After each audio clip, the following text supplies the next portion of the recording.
Welcome to the Marathon Investigation Podcast, where we discuss and debate the latest news regarding course cutters, bandits, and bib mules.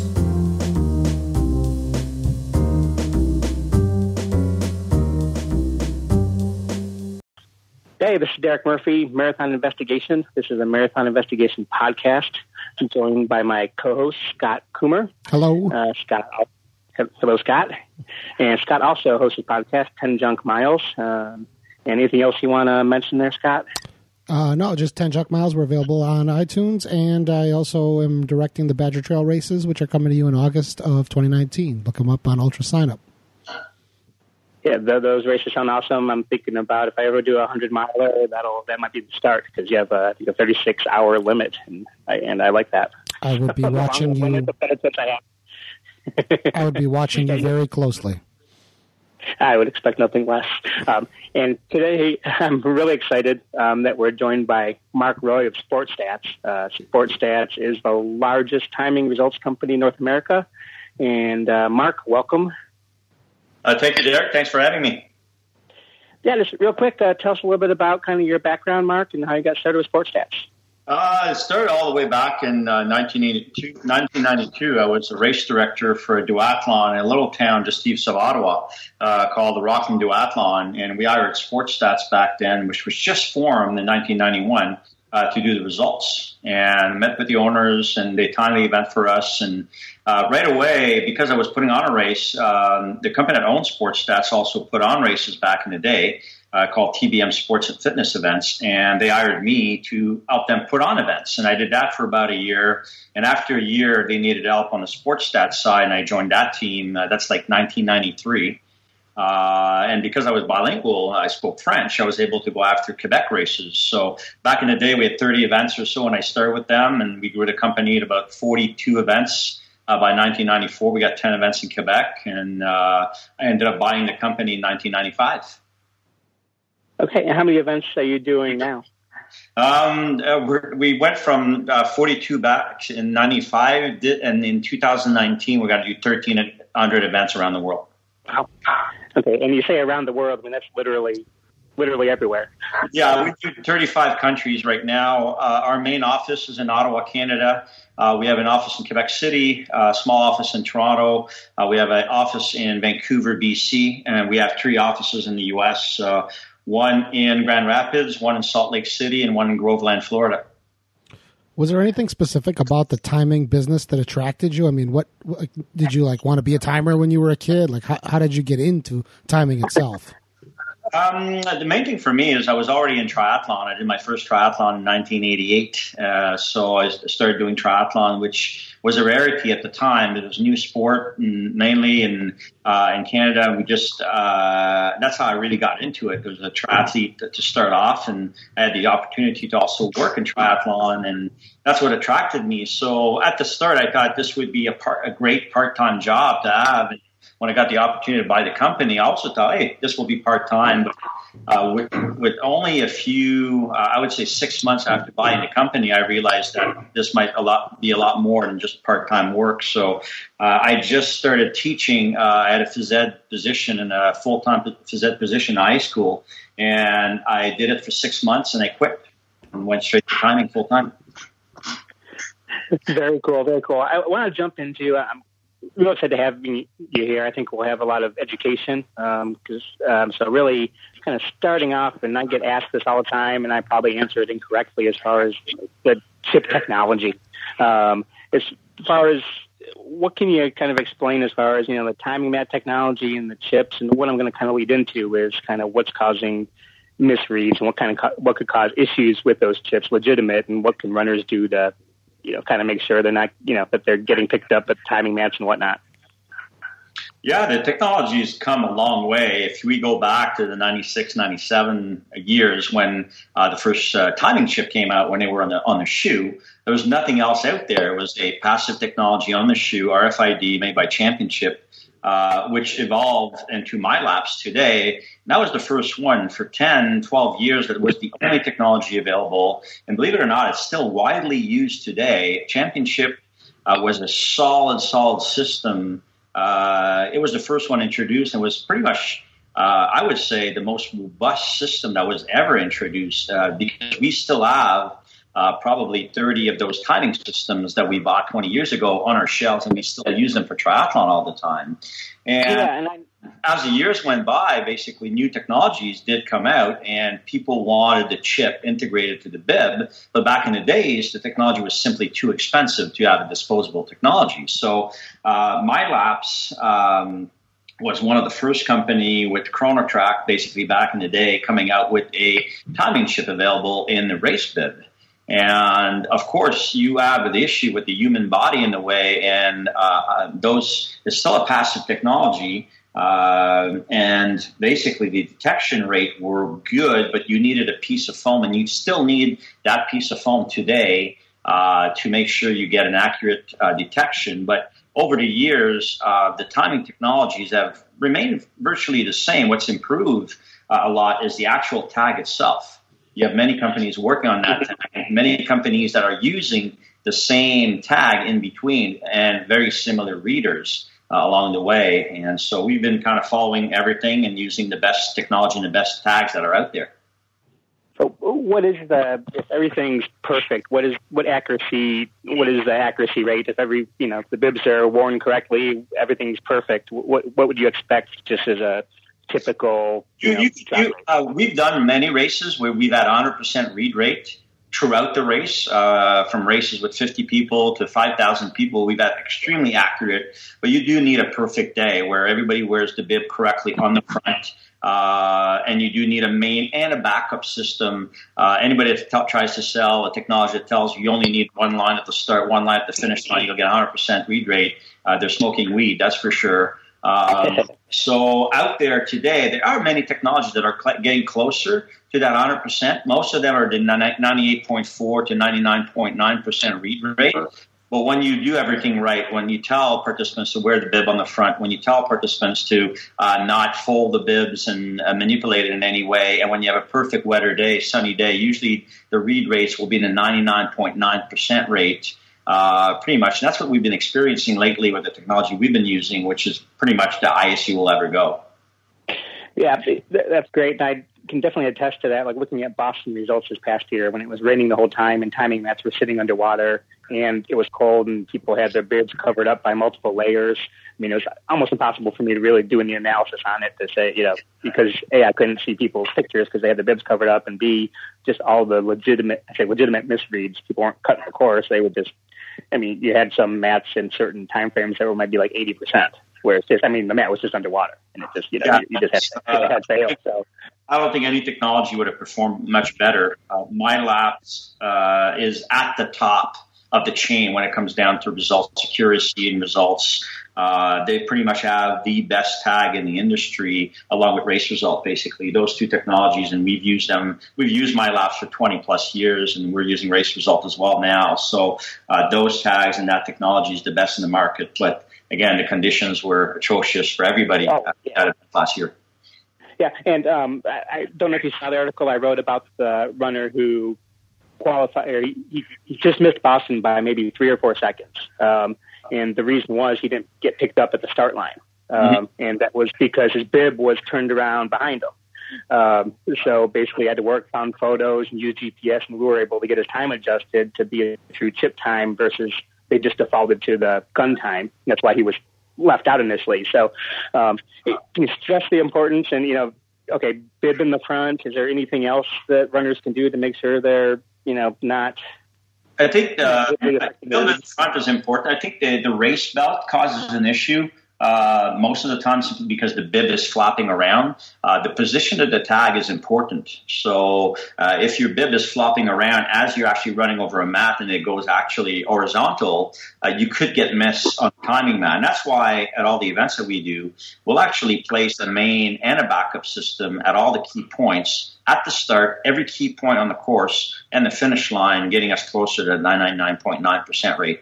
But race belts are not great, but if everybody wears it properly and you're aware as you're going over a timing mat, and if your bib is flapping around, just taking your hand, making sure it doesn't flap around and gets read properly.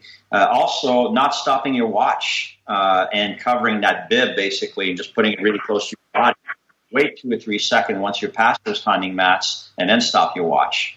Can I ask a quick question? I just wondering, in terms of, is it just binary in terms of what the machine picks up? Is it, we got a chip here or nothing? Or is there such a thing as like it registered something, but it didn't know what it was? It didn't know who it was. It didn't know that, you didn't get a complete reading, or is it just yes or no? Yeah, it's yes or no. And what happens when it's a yes, it's often 30, 40, 50, 60 times per race number. So if a bib is not being read once, there's got to be an issue and something physically blocking that number. And most of the time, it's either somebody playing with the foam, the position of the bib is completely wrong, it's too close to your body, there's water on the tag per se, something covering it. So it's a yes or no. And then when it's a yes, it's getting read multiple times. And what the most timing system do today is they'll basically take the apex. So if your bib is read 47 times in that second time frame, they'll take the apex right over the timing mat, making it as accurate as they can. Yeah, that's awesome, and that's good information. I think that people, just don't understand. And when I was going through that article, people say, "Hey, my bib never gets misread." People just, don't understand the technology as it is. So I think that's definitely very helpful. And so now, kind of going on, we talked about technology. I think you touched on the old shoe chips. And when I started, running 15 years ago, it was always, on the shoe, then you had to stop and get it untied. And, if you had it laced through, it was a big pain. So I definitely like the bib chips as a convenience factor in getting runners through. I'm sure that's a lot of the motivation for that technology. Now getting into the part that everyone expects me to talk about is the cheating. And, from a timing, I think what you look for, and, what I think about is any kind of, course cutting, missing mats. I'm just, from your standpoint, hey, what is your responsibility as far as detecting cheating and either issuing the disqualifications or notifying the race director? Just kind of how do you feel your role in, kind of catching and cleaning the results is? Yeah, I think whether we time a local 10K with a mat halfway or a qualifier for Boston or any marathons, large marathons that we do, we have an obligation to make sure that the results we produce are 100% accurate, that there hasn't been any cheating along the way. And we have a pretty good system in place that will detect that and a process that's in place. So we will analyze the results and pretty much pull 95 to 99% of the legitimate people that actually cut the course. And we can't tell if they're cheaters or they accidentally cut the course, they got injured, got back too close to the finish line, or a race director ran a bib across the finish line. There's so many factors, but we do have a system in place that will actually detect those, and we have a process. So once we take a race, let's say that's got an out and back and it's got mats in the way, and then the first thing that we analyze is missed detections. So that's the first thing. Our software detects that immediately, and that gets flagged automatically. If it's a point-to-point course and we have detections along the way, we're missing one detection, but your pace has not changed and your pace is normal, then basically most participants will stay in the results just because there hasn't been an increase in pace. So that's number one, missed mats. And then the secondary will actually analyze the pace if there's any change. The next one is if there's any missed mat and there's acceleration in pace, then that's a red flag again. And most of the time that's reported to the race director, and then the race director makes a final call on the disqualification. That's why sometimes it does not happen right away. And usually most disqualifications are really clear cut. For example, somebody gets to mile 13, mile 16 of the marathon, and we have no detection whatsoever, and they get negative splits by an hour, and that's an automatic cue. That's so easy for us to. And me too. Yeah, those are the ones. I mean, pretty much everything you said that you do it automatically and quickly, and it takes, that's what I'm doing on my spreadsheets after I, scrape the data or get it however I get it. But yeah, that's kind of the key things I focus on as far as, timing nets. Now then I'll look again. The hard thing is, I think when I started this, it was kind of the race directors and the timers were the enemies because they weren't doing enough. You've kind of been show me where I was wrong, where you guys have really come a long ways. I know races that have taken over, I barely have to kind of feel like I have to look at them and I don't find as much as I used to. So you guys it's definitely working from what I can see. Now, some of the races we do, and about them, where it's not 20, 30, 40 people. Sometimes it's hundreds and hundreds and hundreds of basically either they're not telling us they're changing distance and they're doing it on the fly because that's how they've been trained to do it before, and we have software that catches it. So we're talking hundreds and hundreds of changes sometime during a race. And of course, we'll miss a couple, but we have a process in place. And remember, we're timing 20 to 40 races per weekend. And each timer has the obligation to make sure to go through the results and does that. And it makes it very hard when we don't have timing mats on the course. But most large races do have that in place, and we catch most of them. And you're asking if there's a lot of cheaters? Not that many cheaters.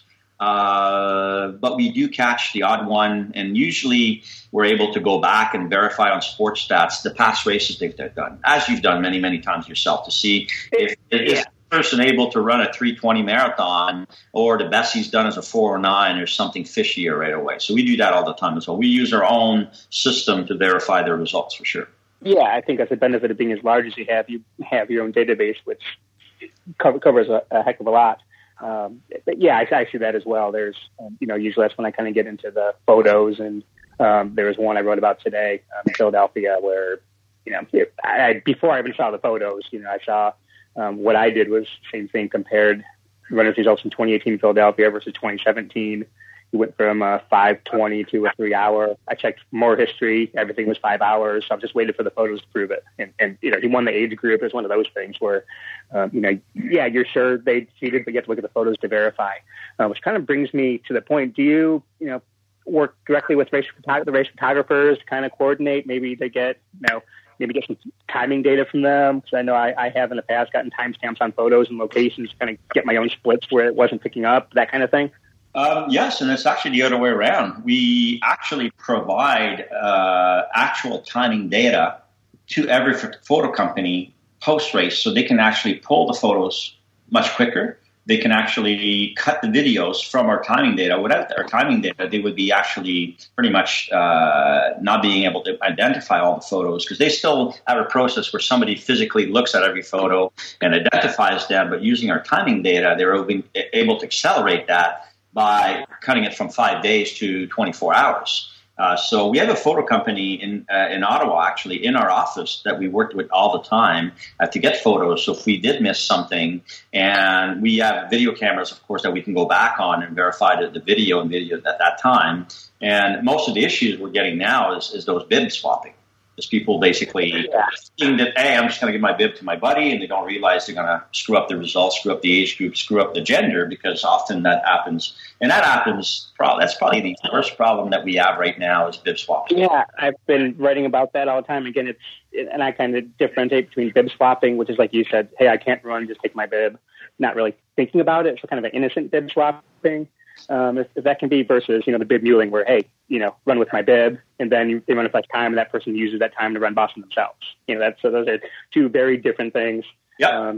It could be the person running with the bib may not have known, the intent of of the seller, but that's when it kind of goes to a different level. And I literally every major race, I find that, and usually it's when when you have an older female gives a bib to a younger male, so, a 65-year-old female gives it to a 20-year-old male who's a fast runner, he's going to typically place in the awards. And so, that happens. Yeah. I mean, I think you've literally seen that in just about every major race. And that's frustrating. And I don't know what the solution is to stop it from happening in the first place. That would be very difficult.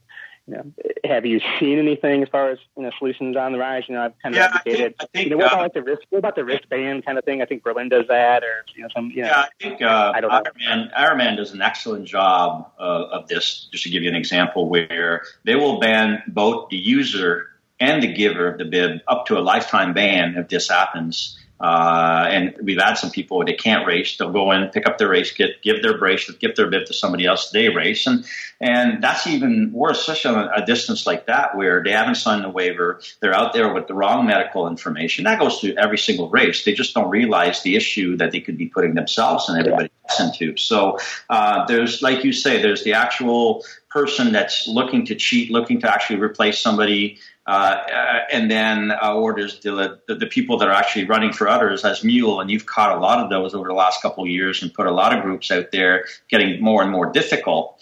I think the solution is basically either not fines, but banning participants on a larger scale. That if you get caught as a bandit and you cause this, you get one warning. After that, they have to start banning, and that's to be widespread. But how do you keep that database? Who's going to do that? And I think public shaming is a good way to do it as well.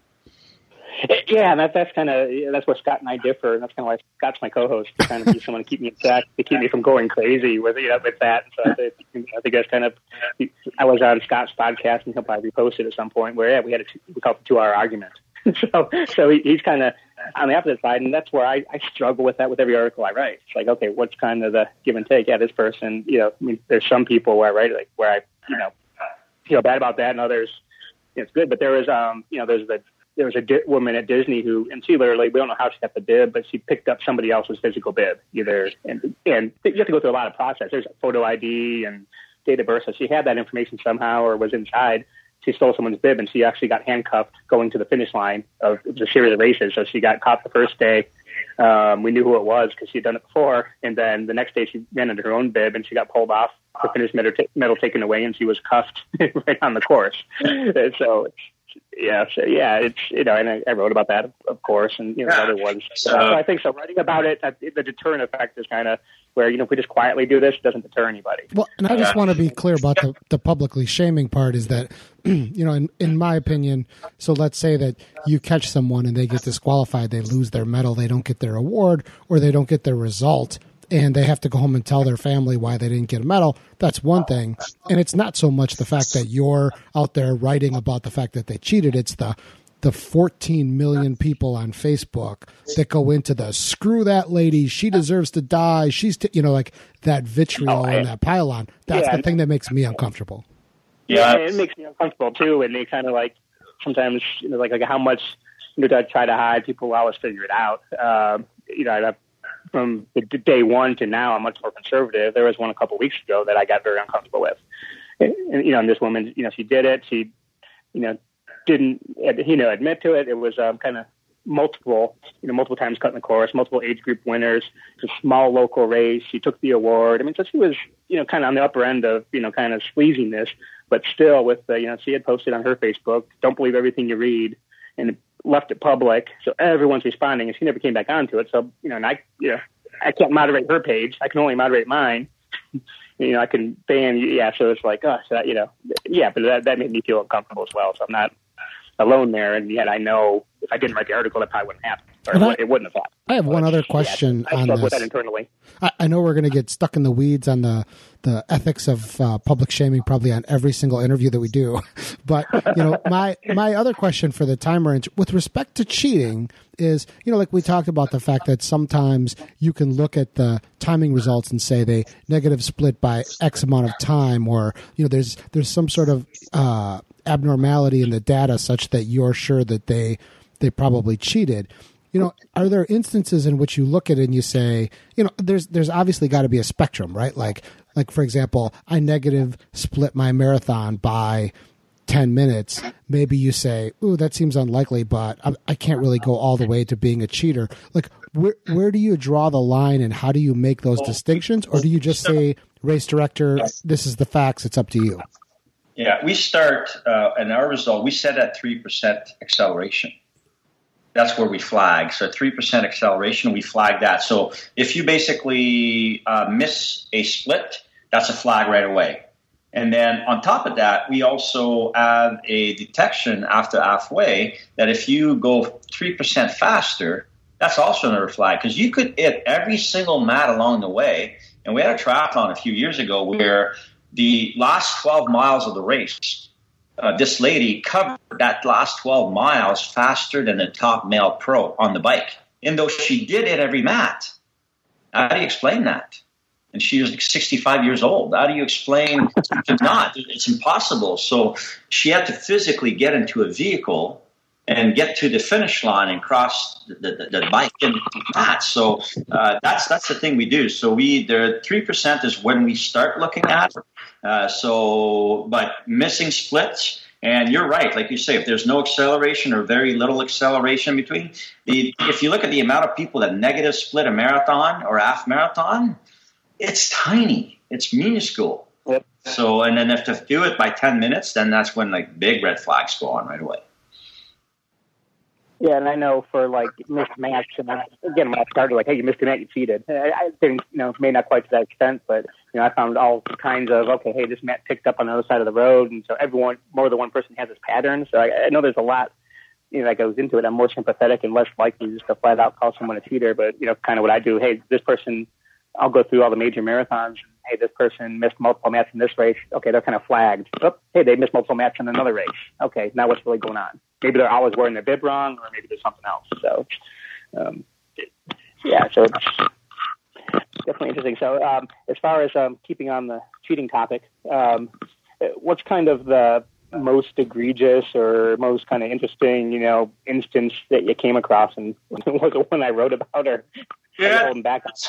There's one that I will always remember. I won't name any name here, but there's another gentleman that used to do triathlon, and back in the days, we didn't necessarily have that many timing mats along the way, but we had our doubts because of the times they were doing. And as soon as we started adding more mats on the course, he started missing them. So that person would actually go out and ask or study the race from the year before, knew where we would put the timing mat. And then, so we ended up starting to catch him, starting to DQ this guy. And I even had my brother follow him at a triathlon back, this is like 10 years ago, because we knew he was cheating. We knew he was getting to the timing mat at the far turn somehow. And I still remember in the last race that we disqualified at, he ran a 3:32 marathon. He was 65 years old, and he came across the finish line with a gray shirt on and not a drop of sweat on him. And my brother followed him, lost him on the run somehow. He says, I was following him. He was on a bike following me, and he lost him. And he drove to the turnaround. And as soon as I got the split, the notification saying, hey, this guy just made the turn. And he goes, no, he's not here. I didn't see him make the turn. And he took his bike and went back and forth for 1 kilometer trying to find this guy and could not find it. So that was probably one. And he cheated at so many races. And then at one triathlon, we followed him, and he went off the course and went into Burger King to have breakfast during the race. So this is like many, many years ago. And at that race, he was asked to get back on the course, ended up doing a very, very slow time because we knew we were following him, and then we never heard from him again. So that's kind of a weird one. Yeah, I know we've come across some other ones as well. And to me, it's never really, rarely it's the cheating that's most interesting. In that one case, it was. Usually it's kind of the cover up and, the faking the Garmin data, and, photoshopping the data, or having the manual entries, and all that kind of stuff. That's what makes fascinating when people think what they think they can get away with. And 95% of them don't come clean. You got them cheating. They have no proof. They have no Garmin data. They have nothing. And you're 120% sure that they cheated and cut the course. And we give them the opportunity to come clean, to say, listen, we got you. We know you cheated. We're offering you the chance to come clean. And 95% of them simply don't come clean. They basically will use every excuse in the book. And it's happened a few weeks ago at another triathlon. Yeah, I can testify to that. I very rarely have people admit it, or when they do, the guy who accidentally, he ran it was a full marathon. It was basically 2 loops around the lake, 2 13-mile loops. He didn't realize he missed a loop. Yeah. And then as it came out, he had told the course official that he had blew past the leader and the lead bicyclist, and he actually had won the marathon. Yeah. And he tried to use that for Boston. So yeah, it's so obvious. But I think a lot of these people, they're not really true runners. They don't quite understand how absurd it would be, or their friends aren't. And so, people who aren't aren't, in that world, they think, oh, yeah, you can say anytime. You say I did a marathon in an hour and a half, and they wouldn't question it because they don't really know. And so same kind of thing, like, oh, I didn't know I only did 50 miles. So as a timer for, all of these races, have you ever come across someone when you accuse them of cheating that just said, that's it, yep, I did it? Yeah, a few weeks ago, we caught somebody. We sent them all the information. And when they came back and said, we'll give you option 1, you admit to it, you're all good. We'll take you out of the result, we'll disqualify you. Option 2, you're looking at a possible 3-year or lifetime ban from the sport. And he replied right away, option 1, I cheated. Right away. Within one email. It took one email. That's very rare. He's in the 5%. Yeah, even with again, I try to, everyone I write about, I try to, give out, hey, did you know, it's not like, hey, I'm going to write about you or you cheated. It's not like an ultimatum, but it's a lot more, kind and sympathetic if you're not sending me fake Garmin data to try to, to try to back it up or threatening me. So, this is great. Kind of one last question, kind of out of order here, but as far as going back to the technology, is there any kind of future technology, any kind of, I don't know, disposable GPS data or just something that would just kind of take this? I know, photo identification is starting to get some headway, in China and whatnot, facial recognition as far as the bib swapping. Anything, is that close or is that far away? Yeah, right now I think GPS technology is never going to be something that's affordable, just because you have to actually bring something with you, a device with you that's transmitting data back, and you need a SIM card system with a modem inside to basically. So not everybody can run with their phone, especially in triathlon. You can't swim with the phone and so on.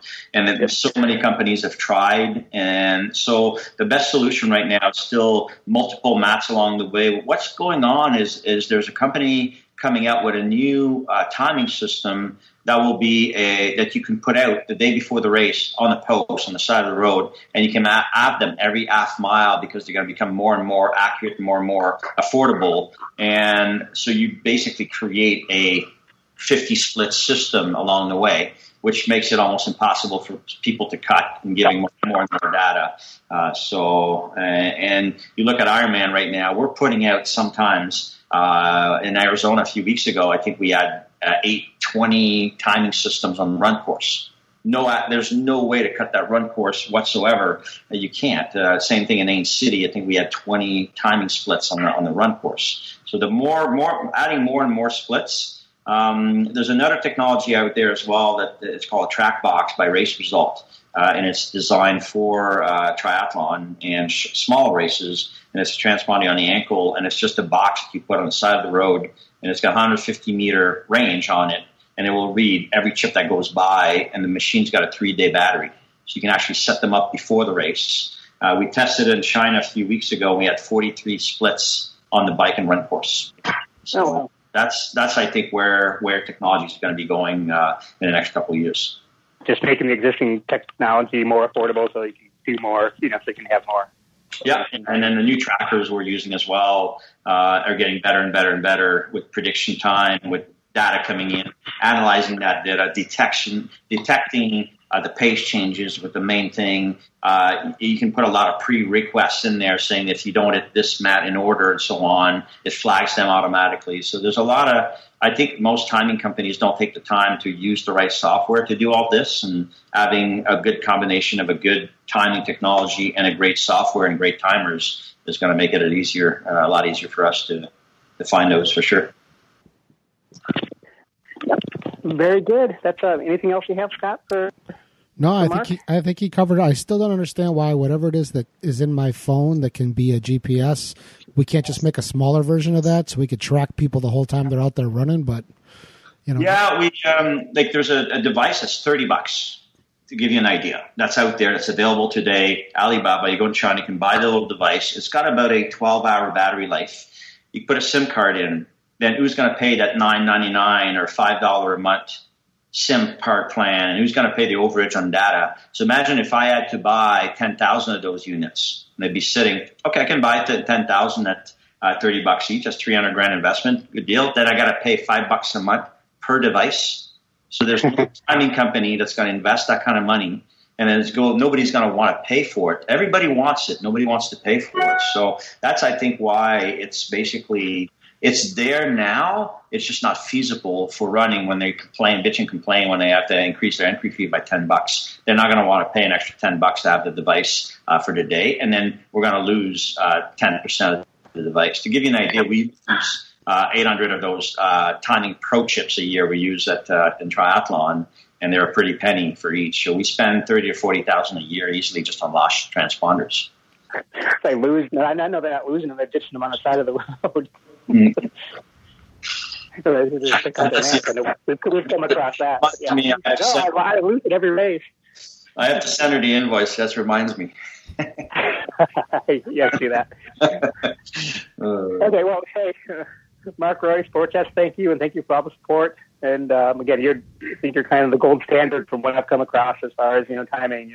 The opposite of the ones that just tell me to go away and don't put in timing math at the turnaround points and kind of do the race, move on. So I think you guys are doing it right. So definitely appreciate that, and I'm sure most everybody does. Thanks, Derek. Thanks for having me, and Scott, nice to meet you. Nice to meet you. Thank you for listening to the Marathon Investigation Podcast. Have a questionable result to report? Visit marathoninvestigation.com to contact us or email Derek at results@marathoninvestigation.com. Another case closed for the Marathon's silent guardian.